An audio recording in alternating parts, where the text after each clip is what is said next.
Cool. We're live on YouTube as well.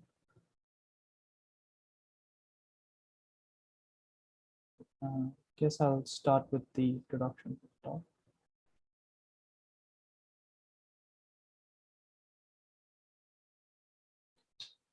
So, hi everyone. Welcome to the PathCheck Global Health Innovators Talk Series. I'm Rohan Sukumar, Research Manager here at PathCheck. We focus on digital response for the pandemic, and I'd like to invite you to visit our website at www.pathcheck.org, and to join our Slack group, please visit tiny.cc/pathcheck Slack. And if you would like to visit and watch any of the previous talks in this series, please go to tiny.cc/PCF Research Talks. Quickly introducing and thanking all my co-organizers for putting together this talk, Professor Ramesh Raskar, Christian Glorioso, Professor Pritesh Sethi, Nina Risick, and Dr. Nacy Hudson. Thanks a lot for all the cooperation that you've done and for putting this talk together. And a quick introduction this talk series is about. We conduct bi-weekly research meetups, which is focused on an impact in digital health, where the pivot is on AI, software, and technology for computational health. And a prime motivation for this talk is to drive collaborations in computational health with a cross-disciplinary effort from computer science, medicine, bioinformatics, and much more. With that, I'd like to welcome both of our speakers today, Serena Chang and Cecilia Mascolo. Thanks to both of you for agreeing to speak at our event and for sparing your time. And we look forward to your talks. With that, I'd like to welcome Serena Chang. So Serena Chang is an NSF Graduate Research Fellow and a PhD candidate in the Computer Science Department at Stanford University. She's working with Jur Leskovec as her advisor. She develops novel computational methods to model complex human systems, building on techniques from data science, network science, and machine learning. Her recent Nature paper on modeling the spread of COVID-19 with the help of human mobility received widespread media coverage from over 380 news outlets and has been cited by governments around the world. And we'd love to hear what you'd like to present. So, thanks. Let's stop my screen.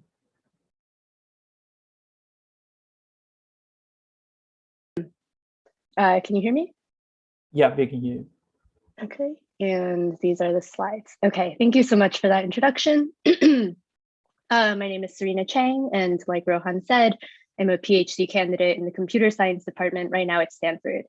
And today I'm going to be presenting on our work related to that Nature paper that he mentioned on modeling COVID-19 with large-scale dynamic mobility networks. And so the impetus for this work started off with this intuition that many of us know that viruses like SARS-CoV-2 spread through human contact.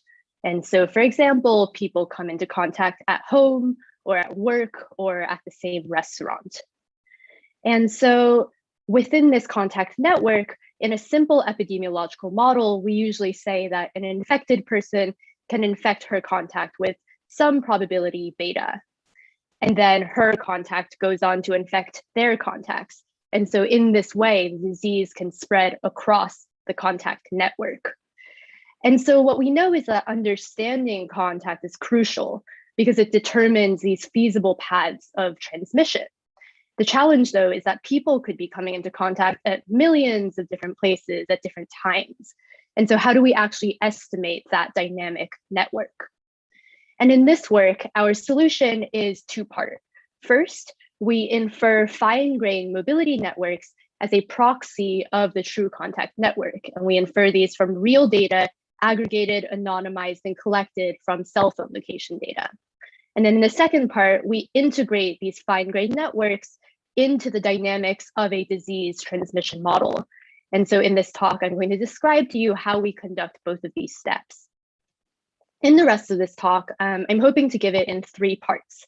And so first, I'll describe our modeling approach and how we infer these mobility networks and how we integrate them into transmission dynamics. Once I describe the model, then I'll discuss how we can use our model to analyze key issues of interest in COVID-19, namely social inequities, as well as reopening strategies. And finally, I'm going to describe how we then transformed our model into a front-end decision support tool that policymakers could use directly to guide their pandemic response. And so in this content, I'm going to be drawing from two of our recent papers, one of which was this Nature paper that was published at the end of last year, and the other one which focuses on the decision support tool that was recently accepted to KDD 2021. And before I dive into the content, I also just want to thank my wonderful collaborators, my advisor, Yuri Leskovic, and our great colleagues at Stanford, Northwestern, and the UVA Biocomplexity Institute. Okay, and without further ado, now I'll actually get into the content of this talk. And so the first thing, as I said, I'm going to describe how we built our model, how we inferred these mobility networks, and how we integrate them into transmission dynamics. The first step is inferring these mobility networks. The basis of our mobility networks come from anonymized aggregated cell phone location data from this company SafeGraph. And so SafeGraph provides data on both points of interest, or POIs, as I'm going to refer to them throughout this talk. These are non-residential locations such as restaurants, grocery stores, churches, etc. And for each POI, SafeGraph provides its hourly number of visitors, as well as aggregated estimates of where the visitors are coming from, their home census block groups. And we also have each POI's area in square feet, the median dwell time in minutes, and its category, which would be like restaurant or grocery store. SafeGraph also provides data on census block groups, which are essentially neighborhoods of around 600 to 3,000 people. And for each census block group, or CBG, SafeGraph estimates the daily proportion of residents who have stayed home all day. So this is what we have from SafeGraph. And then what we do is we apply a machine learning algorithm so that for every single hour, we can infer how many people from each CBG, which are the neighborhoods, visited each POI, which are the points of interest.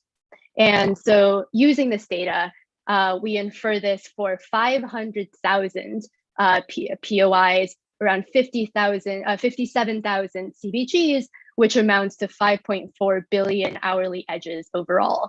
And this is covering 10 of the largest metropolitan areas in the US.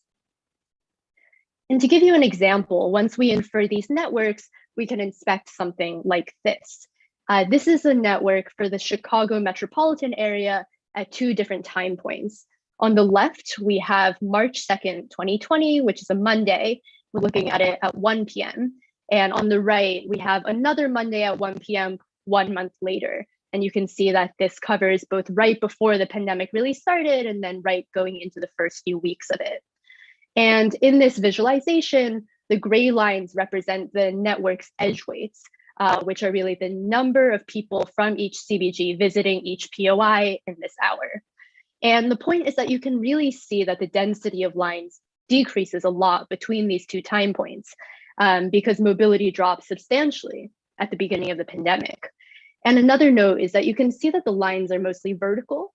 That shows you that people mostly visit POIs that are close to them as expected, but there are also some diagonal lines that you can see faintly that show that people are going into the city center. And so once we have these mobility networks, then we integrate them into an epidemiological model. We use a standard compartmental design where we assume that individuals can be in one of four disease states. That's susceptible, exposed, infectious, or removed. And the key to our model is that we maintain disease states for each CBG in each hour. And then we use the mobility network to determine how people across CBGs come into contact and thereby possibly infect one another. And so to give you an illustrative example, let's say we have multiple people from different CBGs possibly, or from the same one, visiting the same POI in the same hour. And let's say some of them are susceptible while others are infectious. Then if you have that situation, then there's some probability of new infection occurring because you have susceptibles and infectious in the same place at the same time.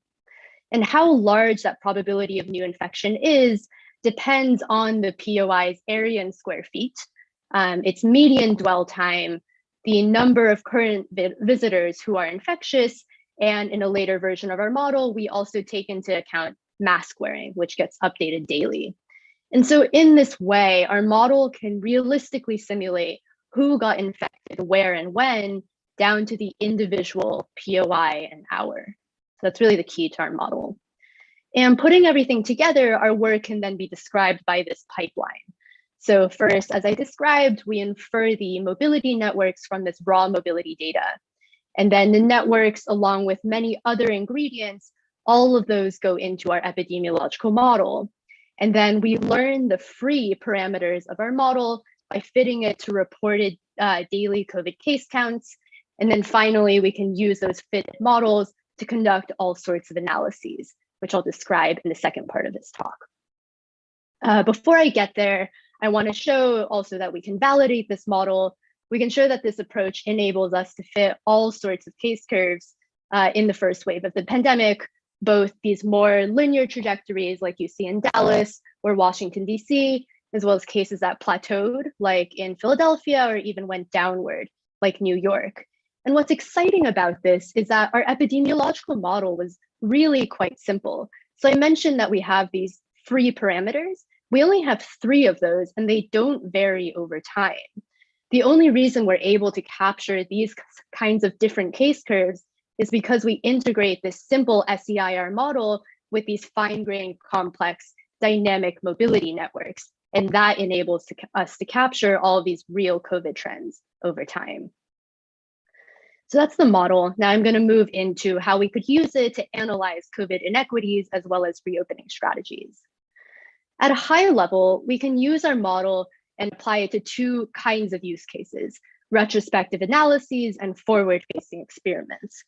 So under retrospective analyses, we're really utilizing the model's ability to simulate who got infected, where, and when, down to fine granularity.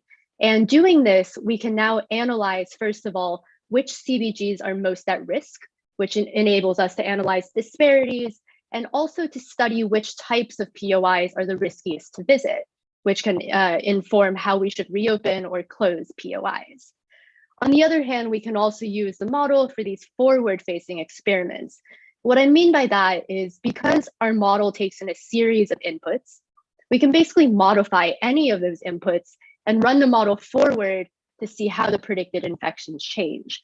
So for example, we could test fine-grained changes to the mobility network that might reflect partial reopening, or we could simulate vaccination strategies, for example, by modifying the number of people in the removed state for each CBG. And so for the sake of time, I'm going to go over 2 example use cases, one of each type. The first one, in the first use case, this is an example of a forward-facing strategy. We can test a partial reopening where we reopen all of the points of interest, but we cap visits at each POI to some percentage of its maximum occupancy. And so, for example, if a restaurant was originally allowed to have up to 100 visitors, and we applied a 50% occupancy cap, then now we only allow it to have up to 50 visitors per hour. And what we find is that this capping strategy, using this, a small reduction in visits can lead to a large reduction in infections.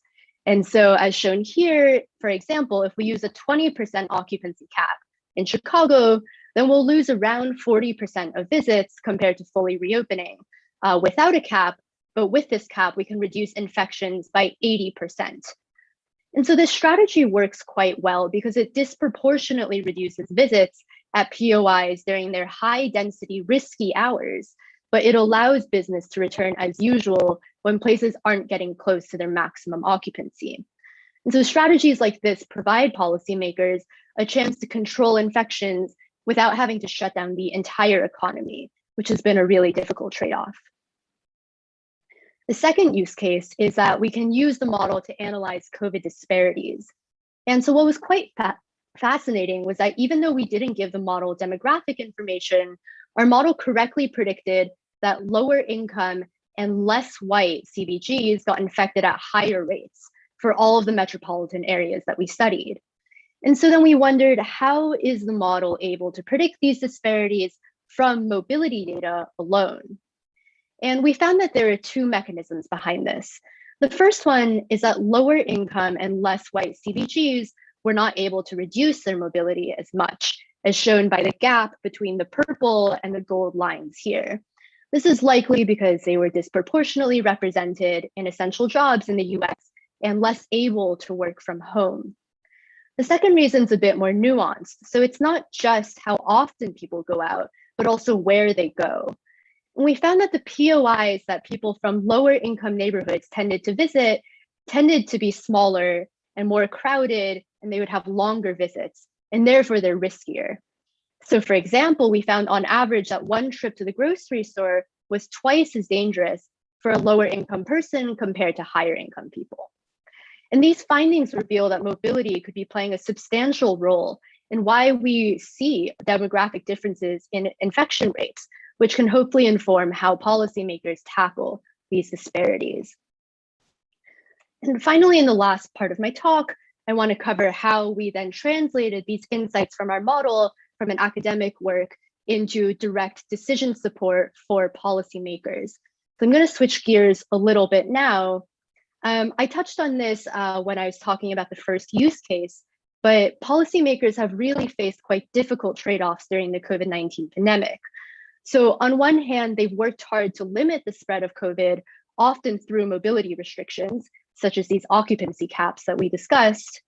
These mobility restrictions can help to limit COVID cases and deaths, but they also place a really heavy burden on businesses. And so, for example, within the first 2 months of COVID, nearly 200,000 businesses closed across the US.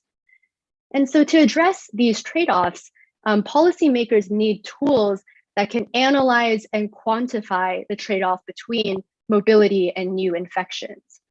And this trade-off can be especially complex because not all visits are equally risky. So for example, returning visitors to an outdoor park might have less of an impact on infections than returning visitors to restaurants. And so because of this, we need a tool that is also fine-grained, able to test different levels of mobility at different types of places. In this way, policymakers can come up with heterogeneous plans that target the riskiest places while allowing business to return as usual wherever possible. And finally, allowing different levels of mobility at different places results in an exponential number of potential policies. And so this tool also needs to be scalable.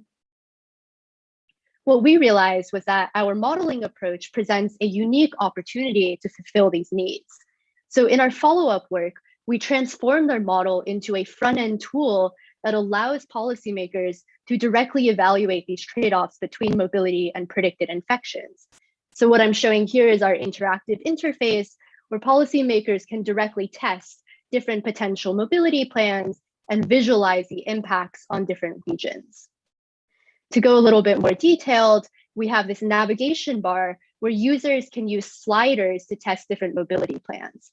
And so we focus on mobility to 5 different categories of places that are of interest to policymakers, which are restaurants, essential retail, gyms, and religious organizations. And the user can choose a target level of mobility defined as a fraction of 2019 mobility, or they can choose to continue current levels of mobility at these places. And they can choose any combination of mobility from the 5 categories to create a hypothetical mobility plan. And then using this hypothetical mobility plan, we can visualize predicted infections under that plan and compare it to what would have happened if no changes were made and we just continued at current mobility levels for all 5 categories. And here we focus on the state of Virginia because we built this tool for the Virginia Department of Health, who also gave us feedback as we designed the dashboard. And so to conclude, this tool satisfies all of the needs that we laid out earlier. Our modeling and dashboard allows policymakers to analyze these trade-offs between mobility and infections. The sliders for each category allow them to test fine-grained heterogeneous policies. We also built a robust computational infrastructure that enabled our modeling to scale. And as we discussed in our second paper, we were able to compress 2 years of compute time into the span of a few days. And now in my final conclusion slides, I just want to note that of course our approach is not without limitations, which we have discussed with policymakers. For one, the mobility data doesn't cover all POIs or populations such as children. We also choose not to model every parameter that's relevant to transmission because we wanted to keep our model as simple and scalable as possible, and we wanted to preserve parameter identifiability. And finally, in this work, we focused on how changes in mobility then impact changes in infections, but we haven't yet studied in depth where these changes in mobility are coming from. And so we generally know reopening will likely increase mobility and closures will likely decrease it, but further empirical analysis is needed to study exactly how these complex mobility networks change in response to policy interventions. So with that said, we really have covered a lot of ground here. We've shown that mobility networks are really quite powerful. They enable even these relatively simple epidemiological models to accurately fit real COVID case trajectories across the US. It also enables us to be very fine-grained and scalable at the same time, covering 500,000 POIs and 5.4 billion hourly edges. These kinds of analyses can inform both more effective and equitable policy responses as we can analyze inequities as well as think about reopening strategies. And this tool that we built, we handed it off to the Virginia Department of Health in March of 2021. And continuing with that work, currently we're still supporting the Virginia Department of Health. Now, instead of looking at reopening strategies, we're moving into vaccination strategies. And so one thing that they've been thinking about is what is an optimal placement of mobile vaccine sites so that they can cover as much of the population as possible, informed by actual mobility patterns. And another direction that we're very excited about is around mobility network analysis and prediction. And so as I mentioned before, in our prior work, we really focused on this transition from mobility to transmission. And so how do changes in mobility impact changes in transmission? But a key question that comes before that is what is driving mobility patterns in the first place? And so now we're working on building models that can both explain as well as predict the complex mobility network and how it evolves in reaction to both COVID generally and policy interventions in particular. And so with that, I'll conclude my talk and thank you so much for listening. Thanks a lot, Serena. It was a really wonderful talk. And I'm sure that there are a lot of questions out there, but we'll ask that towards after this next talk as well. So with that, I'd like to invite our next speaker, Professor Cecilia Mascolo, who's a mother of a teenage daughter and also a full professor of mobile systems in the Department of Computer Science and Technology at the University of Cambridge, UK. She wearable systems and augmented intelligence, and also was deputy head of Department of Research. She's a fellow of Jesus College, Cambridge, and a recipient of the ERC Advanced Research Grant. Prior to joining Cambridge in 2008, she was a faculty member at the Department of Computer Science at the University College London. She holds a PhD from the University of Bologna. Her research are in mobile systems and data for health, human mobility modeling, sensor systems, and networking and mobile data analysis. She has published in a number of top-tier conferences and journals in the areas, and her investigator experience spans projects funded from research councils and industry. She has received numerous Best Paper Awards in 2016 and was listed as 10 women in networking/communication you should know. She also served as steering committee, organizing, and program committee members of mobile sensor systems, networking, and workshops. She has delivered a number of keynote talks at workshops in the area of mobility, data science, pervasive computing, and systems. Thanks, Professor Cecilia, for accepting our invite, and I'd like to invite you to deliver your talk. Thank you. Thank you very much. Thanks for the kind introduction and for reading my biography. I will now share my screen, and I hope you can see my slides. So I have a little about me, but I may be just telling you that I mainly work on mobile systems from the perspective of making the system efficient, but also from the analysis of the data that come from the systems, which is quite specific and peculiar, and it needs specific techniques. And the work I'm going to discuss today is mainly based around our attempt to use sound as a tool for diagnostics. And why would you do that?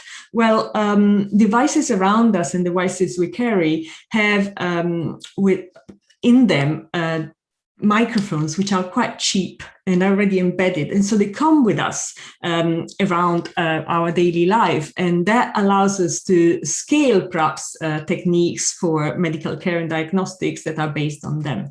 At the same time, they sit with us constantly. And it's not like when you go to the doctor, you go to the doctor perhaps once a week if you have something serious, or even once a year. And so it's only then that the doctor gets a sample of your life or your disease.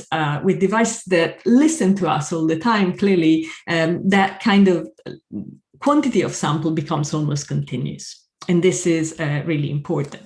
An MIT Tech Review report from January 2017 already pointed out that voice as well as sound in general can be diagnostic. And this particular report indicated that machine learning over voice pattern must indicate signals of post-traumatic stress disorder or even heart disease from voice.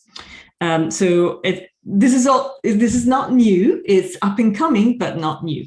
The problem in this area is that there's quite a lack of data. I actually asked one of my colleagues in college, a medical colleague in college, and asked them, how do you teach your new doctors? Do you have a data set that they listen to? And actually, the most common practice seems to be I listen and then they listen, and then we talked about what we heard, and then they learn. So while I think this is very important, that generates a complete lack of data sets that I think would be useful for both us computer scientists and them.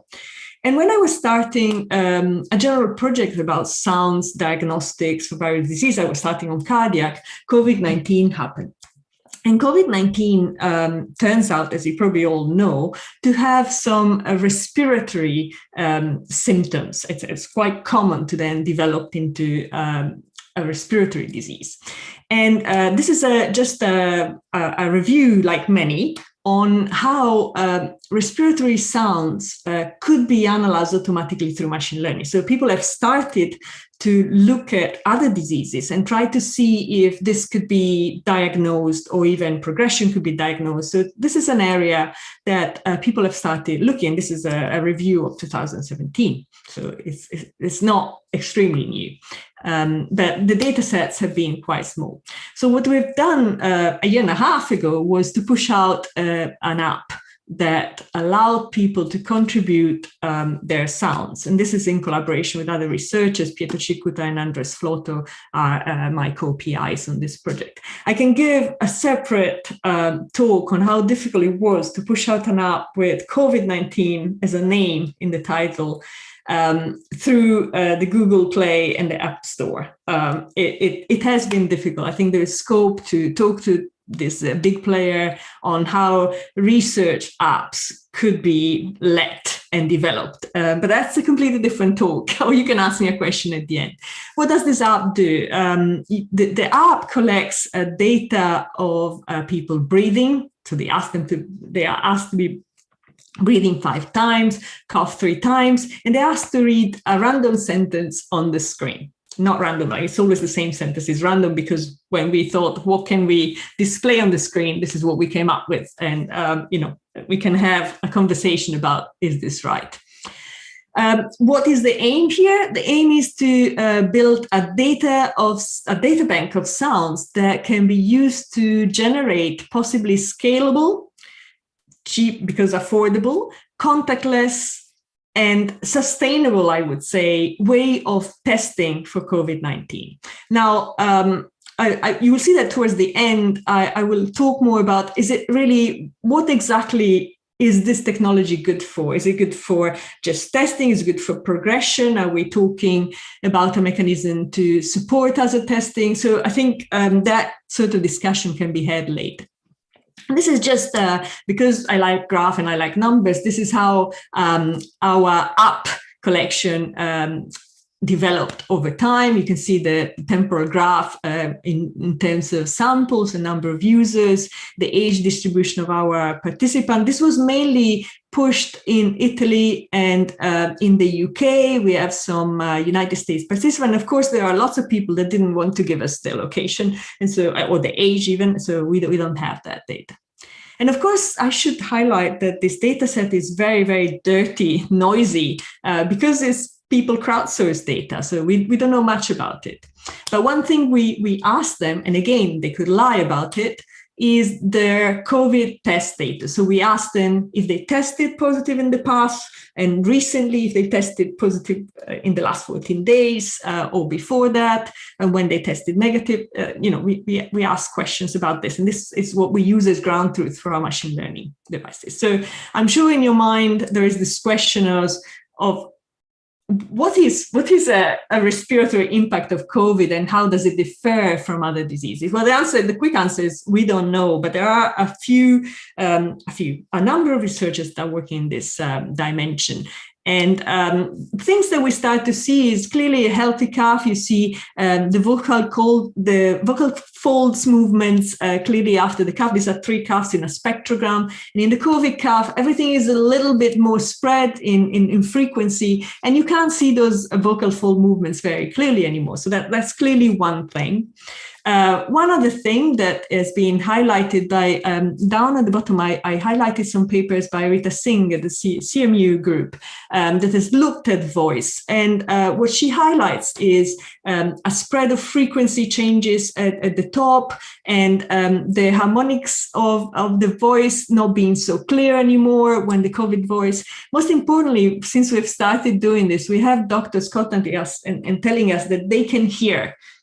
When they hear many people coming in, they can hear a specific COVID, and some they say the cough, some they say the voice.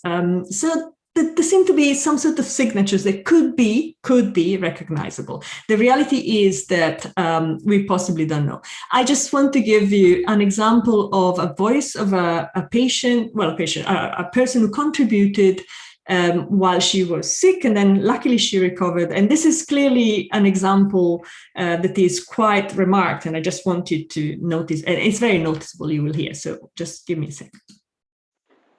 Eu espero que os meus dados possam ajudar a controlar essa pandemia. Eu espero que os meus dados possam ajudar. So this is when she was sick, and you can see that at some point she even coughed while she was trying to read the sentence on the screen, and this is when she recovered. Eu espero que os meus dados possam ajudar a controlar essa pandemia. Eu espero que os meus dados. So clearly these 2 voice samples are very, very different. The question that remains is, would they be different if she had a cold or if she had another disease? And we'll try to get into that a bit later. This was Portuguese, and we have added some noise to the data because to avoid recognition. I just highlight here that if you are interested in this, we have published 2 papers on our initial results, and there's one more on archive that is coming up. So if you they're all on archive, in fact, so if you want to find more details. But this is the general idea. We use pre-trained models, VGG's pre-trained model. We pass our data, we find some features, and we pass them on to classification, and we come up with some numbers. I'll talk about point number 5 in a minute, but essentially the idea here is, can we tell if a sample is COVID positive or COVID negative? And this is what I want to talk about. So the data is very dirty and very noisy, and the general sensitivity at the moment, trying to avoid all biases due to languages. At some point we had English speakers mainly COVID negatives, Italian speakers mainly COVID positives. The machine learning algorithm clearly learned that if you had an Italian speaker, then you're likely to if you predict that it's a positive COVID positive, you will get it right. And so you have to look at biases, and we're still doing that. So sensitivity is not very high. Questions we've been exploring is prevalence of the disease in the population. What if we have not 50% of the population with the disease, but we have 10%? Could the algorithm still be able to have a good sensitivity? We have tried to test the algorithm with other diseases, trying to understand if the approach is confused by someone having another disease. Unfortunately, in our data set, we only have certain kind of disease. We tested with asthma, and it seems to still have the same reasonably low performance, but still performance. And we've even tried to get data from physicians and tried to compare what a physicians could hear and what the algorithm could hear. All of this is ongoing. The biases, we've tried our best, and the latest archive paper gives you some of our exploration on the biases. Now, we know that accuracy as such is not enough in the context of clinical analysis. And one of the things we are working towards is a model by which we perhaps, if you look here on the green side here, is that whenever a prediction comes out here, we are able to estimate a certain level of uncertainty. Are we certain about this prediction, or are we uncertain because perhaps the sample was noisy, in which case there is very low entry in trying to ask the participant to re-record their voice. And so there is a good idea here in trying to not just look at accuracy, but also uncertainty, and trying to work with both of them to provide a sort of pipeline that then unburdens the clinical profession towards something that is then useful. In our little sample, also we noticed that the wrong predictions seem to have a higher uncertainty, so it also makes sense to try to use that. I won't go into details. If you want more details of this, I will give you when you ask questions, but that's just the idea. I want you to get the idea of what we're trying to do. And the last thing I really would like to talk about is how the data could be useful not just for one-off prediction, but for something. And I think this is really the most valuable thing for this sort of audio diagnostic is the progression. Our tool is asking participants, our app is asking participants to come back to the app every couple of days and give samples. And this is the distribution at some point, I think 3 months ago, of the people that have given us more than one sample. As you can see, there are a couple of people who have given us more than 200 samples, really a couple of people, literally. And I in every talk, I generally thank them for this, because it's really nice what they're trying to do here. What would a progression sample give us? Well, it would allow us to personalize. We know voice and perhaps coughs are really a personal thing that depends on a lot of characteristics of the human. So having the machine learning algorithm to be able to understand the progression could be very useful. And as well as the ability to see, we have some samples where we see the person getting sick and having tested positive and then recovering. So being able to learn what a recovery from COVID would look like is, I think, pure gold. And so we are looking at this sample. We don't have much of this data, but we are desperately trying to collect it. And I think possibly this is the most unique and valuable part of the project. Having said that, I should say, if you want to contribute data, go on the website, download the app. There's even a web app that you can use and spread the word. We are distributing the data. The data we have processed already, we're giving it out to people. The data is sensitive because it contains voices, so we need academic institutions can apply to have the data through a data transfer agreement, and we have given it to more than 300 institutions at this point. This is the team who has worked on all these problems. I'm certainly not doing it by myself. In fact, I probably contribute the least, and I would like to thank our sponsor, the European Research Council. Thank you very much. Thanks a lot, Professor Cecilia. That was a great talk. So I guess we can open up for questions right now. And if any of the attendees has any question, please feel free to type it out either on the chat or QA, and any of the panelists feel free to unmute yourself and question. I have a question for Serena.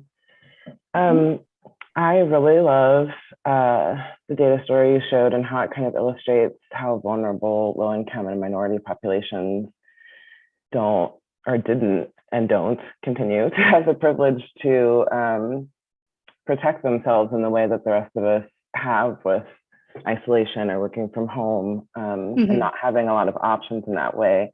And since you've already started working with some municipalities with, you know, trying to get them to test your model and the tool, have you had a sense of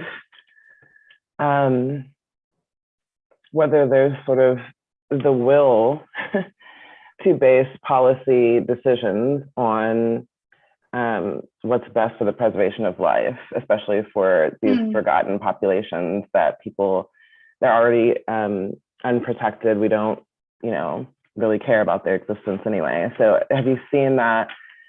Like, do you think that the data in terms of how not taking those populations to account might affect the spread?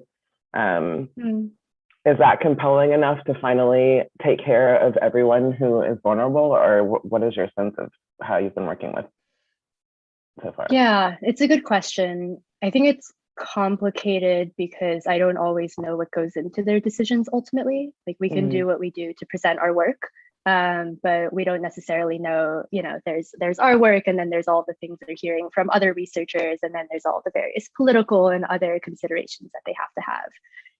But I will say that I am at least optimistic or encouraged by the reception that we've had. At least we do have a number of regional governments who have reached out after our work came out in November, asking us to present for them, and asking us to present their work, both hearing about the reopening stuff as well as the disparities.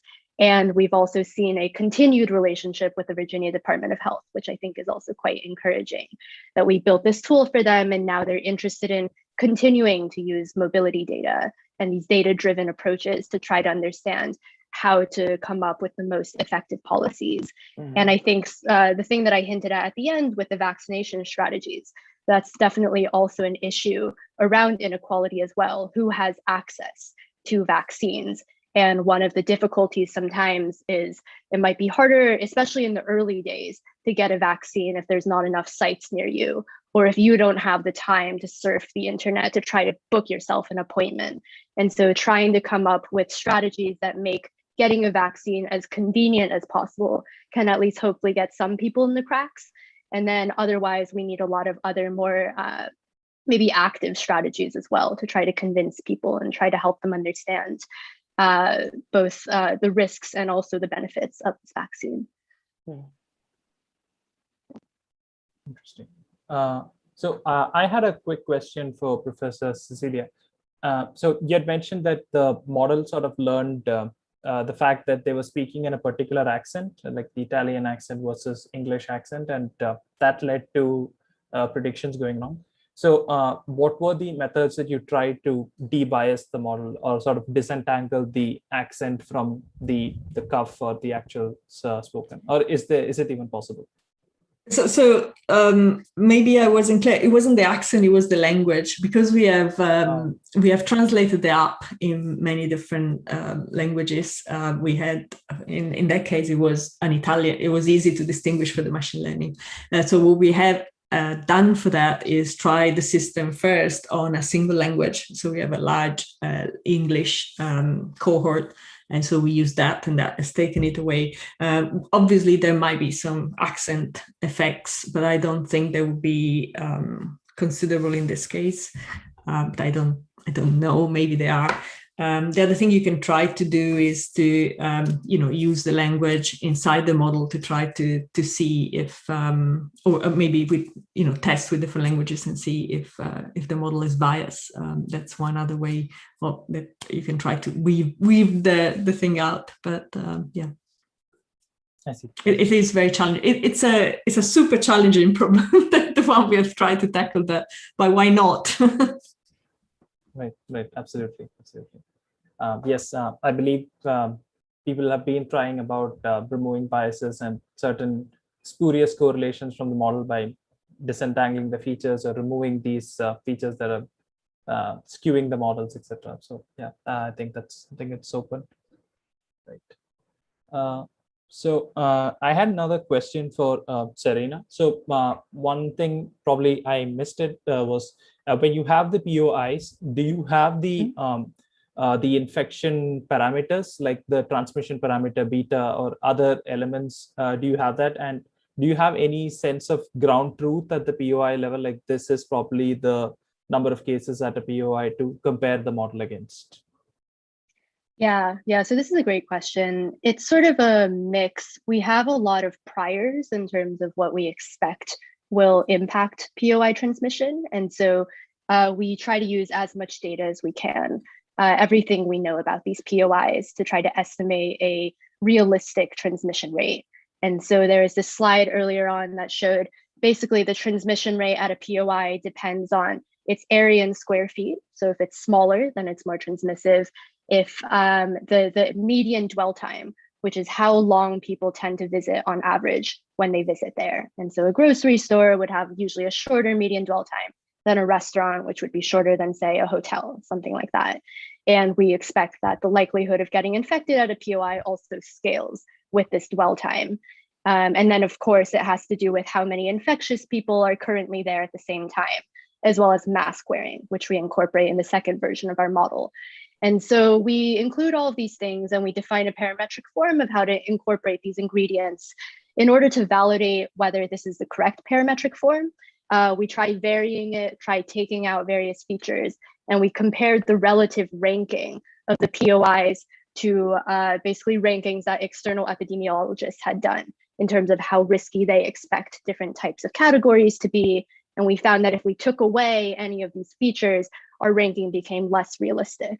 And so that's what we were able to do in terms of comparing to ground truth at the POI level. And then the other thing that we could do is compare our overall model predictions for the entire metropolitan area to the daily case counts and death counts that were reported by the New York Times.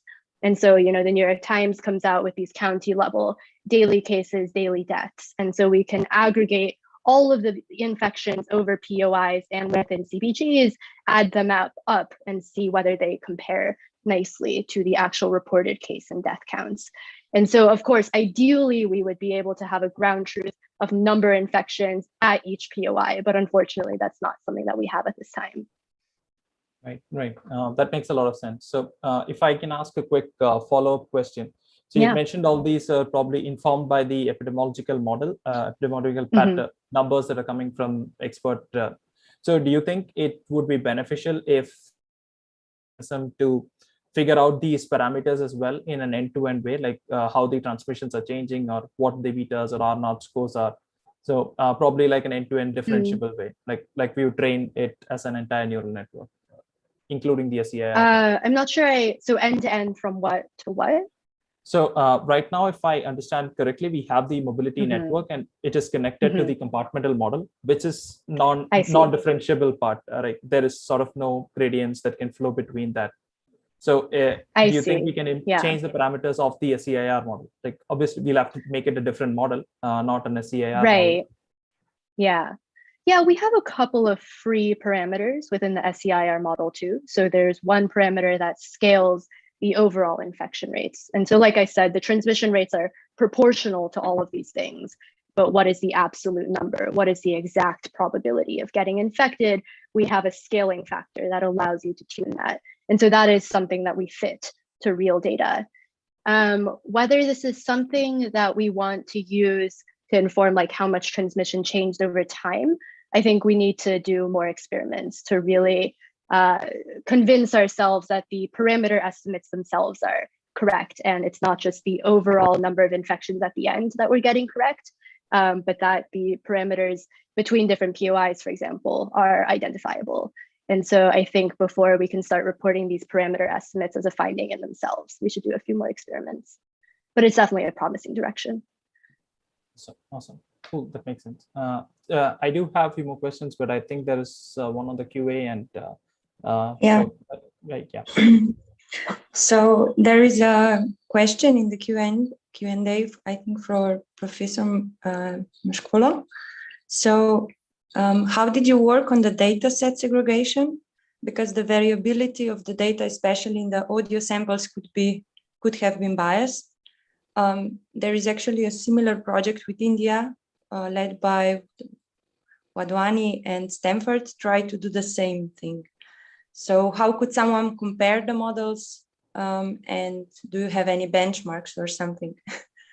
This is a very good question. At some point early on, we tried to combine our data with existing data sets from other diseases collected through mobile phones, because we wanted to see if we could detect the COVID sounds from other sounds.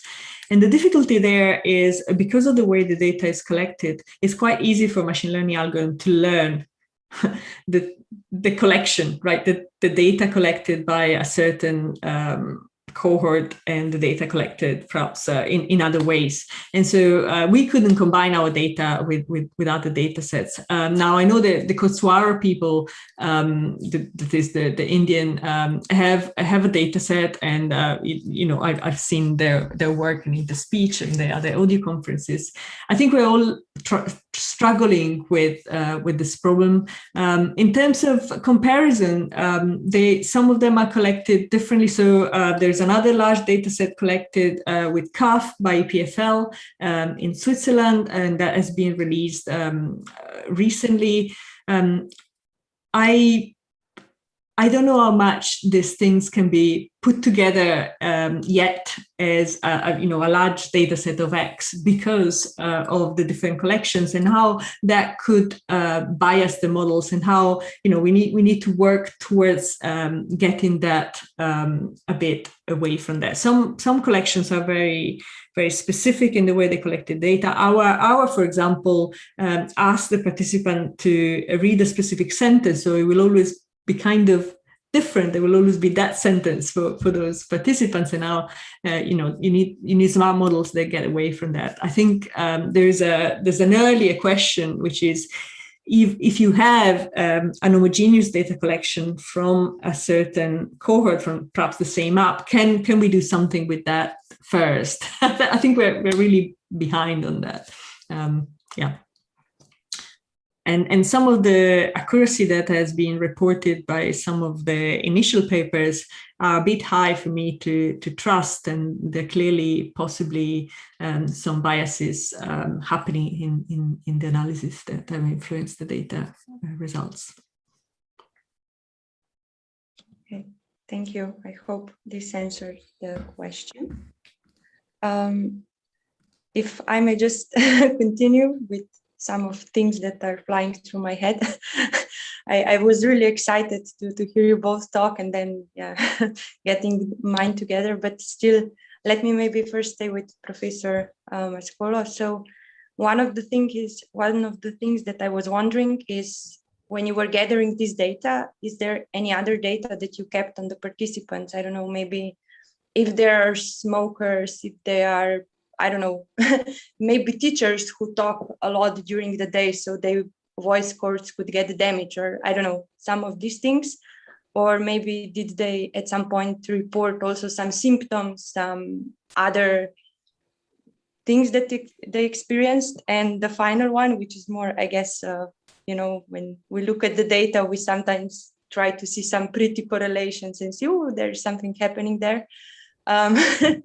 Is there, I don't know, did you maybe notice that there are some things that are happening in this so-called second, third waves with different variants that were not happening in the first one, that could maybe be connected to these things? Or this is maybe a bit Okay, so I'll start from the first. I didn't mention it, but we do collect symptoms as well as medical history. So there's a set of tick boxes you can tick in the apps to collect this data.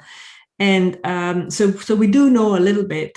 And that's why we could do that analysis with respect to asthma and see if our model was confusing asthma with the COVID data that we had. But we don't have many other diseases indicated in the data. as well. So because COVID was prevalent, no colds, no flus, at least in the first year. So we don't have that. And the other thing that one doctor contacted us and said that because we're asking people to breathe, cough, and read, they even said, oh, have you thought of changing the order? Because the voice gets not polluted, but influenced if you cough and then try to read. And they were suggesting a probably better order would have been a different one. So things you learn by pushing out and up. You know, in the end, we didn't change the order because all our other data is in that order. So we would have had a completely different data set. And so I think you're asking very good questions related to how, you know, the voice gets, you know, if you're a smoker, for example, your voice would be of a certain type. And it'd be difficult to compare. And that's why I think the real value of this tool is on the progression side. Because on the progression, you can develop a smart machine learning algorithm that personalize and can learn certain features and try to distinguish them from, you know, if you are like this every day when you're healthy, then we will not count that as you being sick, just one off. And so I think it's a very good question. Thank you.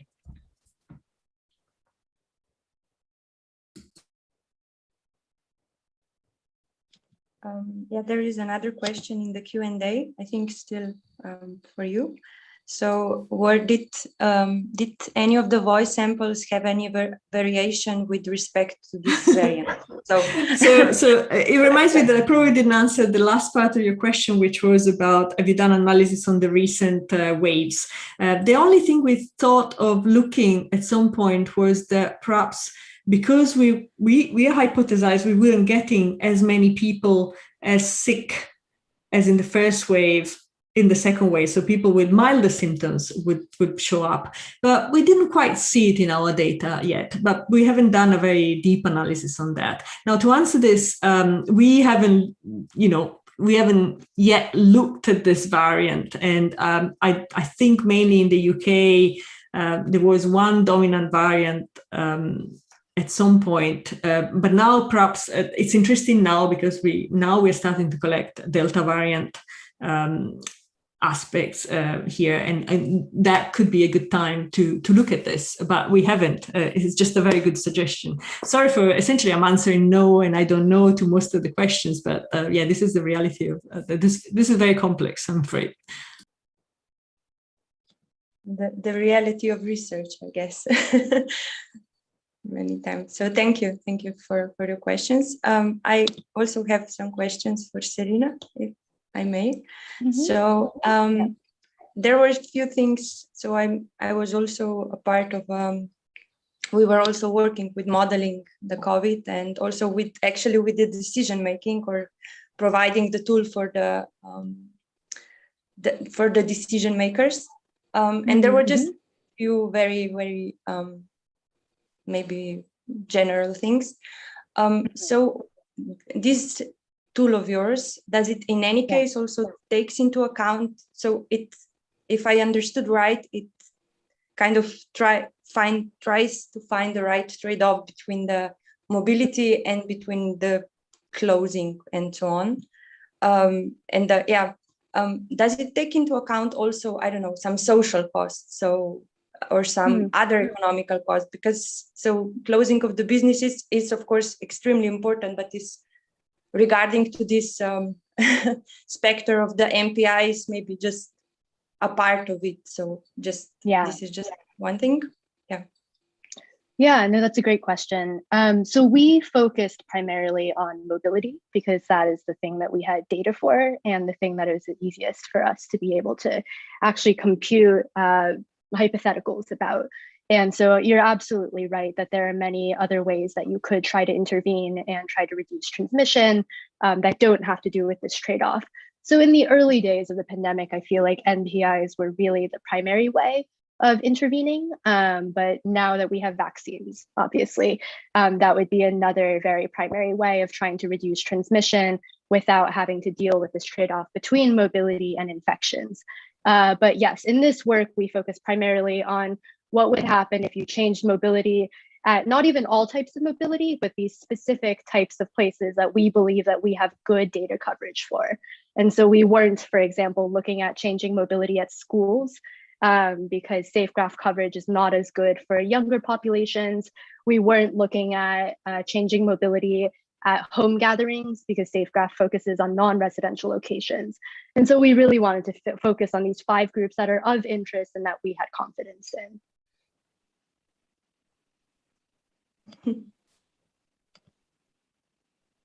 Yes. So Nina, are there any other questions that you have? Awesome. Okay. So I have one sort of final question, and I think it's a bit generic for both of you. One is like, given that this pandemic, we've been through it for more than a year, and some of these works you have started earlier in the pandemic, right? Like your Nature paper is out there in November, and Professor Celia have been working on it throughout this year. So given what we have learned over this pandemic, what would you do differently, or what was the main change or main addition that you would bring to what you through in the studies that you have done? So yeah, that's my question.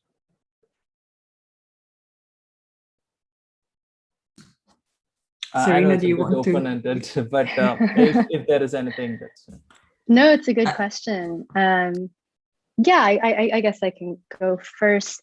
I feel like now actually some of the follow-up work that we're doing is filling in the gaps of stuff that early on we didn't work on yet. I mean, you have to choose an angle to start with, but something that I was always feeling was missing from our analysis is that we are in our tool as it is right now, we change mobility and then we see what happens to transmission.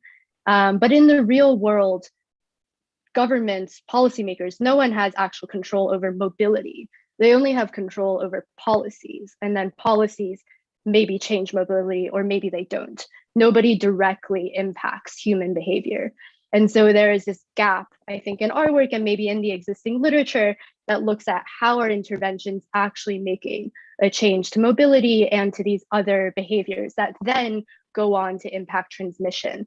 And there's this really complex, interesting feedback loop between policy, behavior, and transmission. Like it's not just a one way of policy, behavior, transmission, but then transmission then comes around and impacts policy again. Transmission then comes around and impacts behavior again.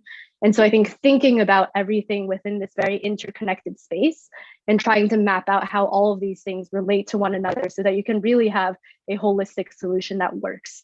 That's something that I think we're still working towards. And our first work made good progress on that, focusing on mobility to transmission, but there's still so much in that space that we need to explore. Awesome. Thank you. In my case, I guess if I could go back, I would change a few things in the way the data collection was working. Simple things such as the questions you sometimes ask about the way people have tested for COVID. Some of our answers were a bit confusing, and therefore now we find ourselves that we have data that is a bit ambiguous, or things like whenever they cough, we never tell them that they should keep the phone a bit further away. You know, they're trying to be, everyone is trying to be nice to us, and they cough and they try to cough really close to make sure that the microphone gets the data, but actually the microphone gets saturated. It's the opposite. And so that in fact, the best data is the data from the voice, because the voice, they have to read a sentence on the screen, so we know exactly where they're keeping their phone, which it makes the microphone and mouth distance reasonable for getting the data. In retrospect, I probably would push more on trying to get more longitudinal data from the users, because I think the value of this particular tool is mainly in that, in the personalization. And so I think from now on, we are really pushing that angle a bit more, because there's so much variety in people's respiratory sounds that I think that is the angle that where this tool can be most useful in the way it's delivered. I see. Thanks a lot for those answers. I think those pave way for a lot of questions that people might have in mind, and maybe for follow-up works as well. So thanks a lot for discussing that. So with that and looking at the time, Rohan, sorry to jump in. sorry. There seems to be another question popping up in the last Sure. minute. Do the speakers have time for that question? Do you have time? Yeah. Okay. So it's another generic question. So these tools are pretty great. What are the challenges that you face while presenting to policymakers, and what were their requirements? So yeah. Do you want to go first this time, Cecilia? Yes, I can. So we had a few interactions with various different government organizations to see how this could be useful, and I think they generally wanted something perhaps with a bit of more certainty to substitute other testing. And I don't think we're quite there with these tools, despite some of other papers' performance showing very high level, that there are some papers on this sort of problem with 90% accuracy. I think it has been realized that these are not realistic performance in the wild. And so the general question is, if you don't have those performance, then of course, how can we use this sort of tool? And there are clearly very many applications. The sustainability aspect of it, the fact that it's affordable and can be deployed so quickly and can be repeated so easily is unprecedented. And if we get to get something, I think if we have something with a sensitivity above 70%, then really we can set up some sort of pipelines in terms of healthcare using it to be useful. We're not quite there, but this is the kind of conversation we're starting to have. I'm not sure I'm even answering the question. I'll let Serena give her perfect answer. No, that was great.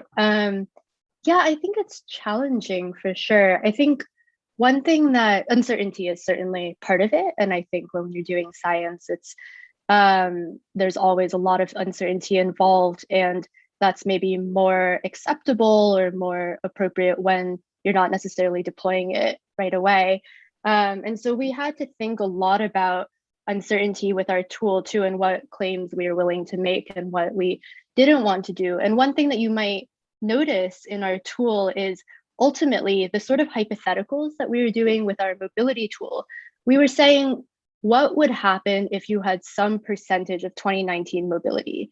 And so that's purely descriptive. Like you can take the 2019 mobility and then you tune it down to say 50% of it.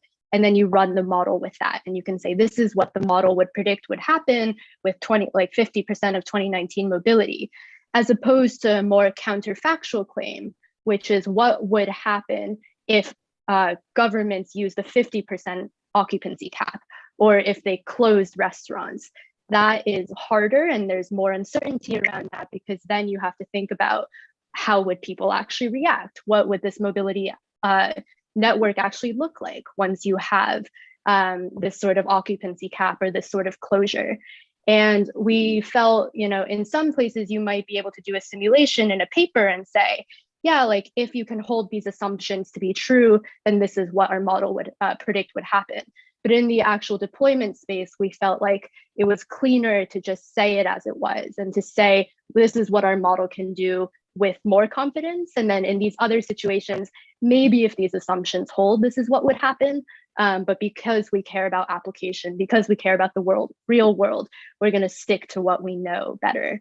And so we had to make a number of choices like that, like where we had to back off in certain places because of uncertainty, because we knew this was a tool that was going to be possibly applied in the real world. And so I think that was certainly a challenge.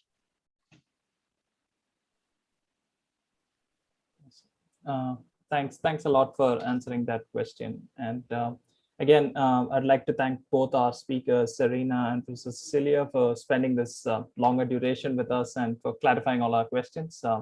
We look forward to talking more with you, and please feel free to join our community, and we look forward to interacting on Followup works as well. So thanks again for spending this time with us. And yes. Thanks for the invitation. Yeah, yes, thank you so much for having us. Yes, thank you. So right. yeah, Bye. And we have our next talk on August 12th with Dr. Christopher A. Hines, who's an assistant professor at the Thomas Jefferson University Hospital. We have a few other speakers as well for the August 12th talk. So looking forward to see you there. So thanks everyone for joining us, and bye. Good day. Bye. Bye.